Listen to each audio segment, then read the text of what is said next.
We're joined by Lieutenant Colonel Eyal Dror. He's a former IDF officer and the founder and commander of the Good Neighbour campaign. Thank you very much indeed for being with us. And if you would, Lieutenant Colonel, could you tell us a bit about your organisation, which you started during the Syrian civil war to bring wounded Syrians into Israel for treatment? Is that right? Yeah, so good evening, Laura, and good evening, everyone. It's great to be here again after more than 2 months, and great to be at home at Dafna. Before I will speak about Operation Good Neighbor, I just want to say how shocked I am to see this movie that you just published. Of course, I saw it earlier, and a couple of more of this kind. And I would just ask everyone, if you will close your eyes and you will change a little bit the accent, whether it's not 2013, 2014, and the horror fact that we've seen from the Shiite supporters, how they murdered, brutally massacred the Sunnis during the Syrian civil war. It's the same picture, unfortunately. It's the same reality. Regarding Operation Good Neighbor, well, the year was 2016, in the middle of the Syrian civil war, and Israel, the state of Israel, decided back in 2013 that we cannot stand on the other side of the fence and to see our neighbors, the people of the Quneitra and Daraa regions, being massacred by their own regime. And Israel decided back in 2013 to open the border for Syrian wounded, to take them to the Israeli hospitals. I will make it very short. 3,500 have been treated during 3 years. And in 2016, we decided to do it much bigger. And I was the commander of Operation Good Neighbor. I was called to duty, and my role was to increase dramatically the humanitarian aid providing to the Syrians. It wasn't just Syrian wounded. It was a couple of projects like building a field clinic on the other side of the fence, helping the Syrians to establish a maternity hospital. We had an initiative of a project bringing almost 1,500 children suffering from chronic diseases to Israel to be treated by our expert doctors. And we provided hundreds of tons of humanitarian aid, from food to clothes, warm clothes to the winter times, medical equipment, medications, and basically all the basic needs, including benzene and diesel fuel, anything that the person needs to survive in those terrible times. Would you like to see Israel take a more hands-on approach now? Because some of the Syrian Druze and some of the Syrian Alawites are calling on Israel for protection, literally because they have no one else to protect them at this stage. The Iranians have abandoned them, the Russians have abandoned them.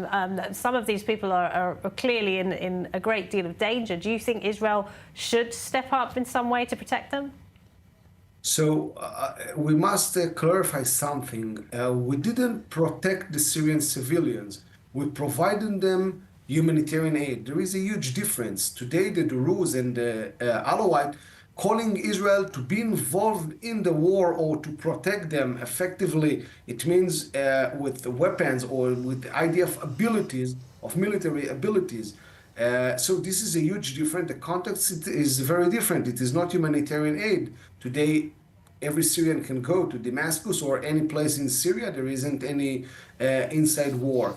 What I'm worried about, of course, is what is going on now to the Shiite, to the Alawite people of Latakia and Tartus. We saw it clearly on the last days. By the way, we had symbols of that a month ago when we were seeing them forcing them to walk and to bark like dogs and humiliate them and kill a couple of them. It wasn't in these numbers, but it happened even a month ago. And since then, I was like talking about pay attention to Mr. Jolani and the people around himself. They are not like moderate like they pretend to be for the Westerns.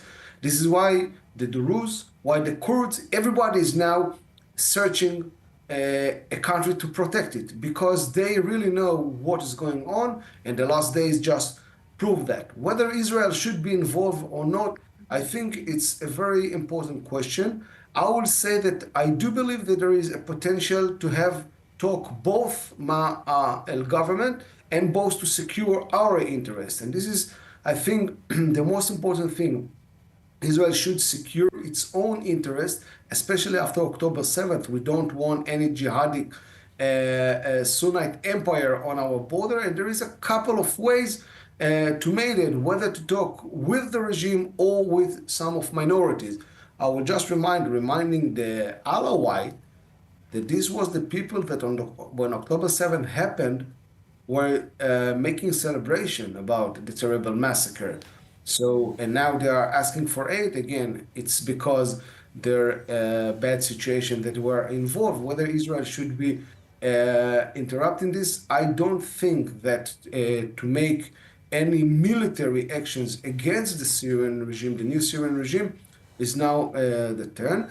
I will just encourage the world, which was like running to meet Mr. Jolani or Mr. Ashara, to ask the questions.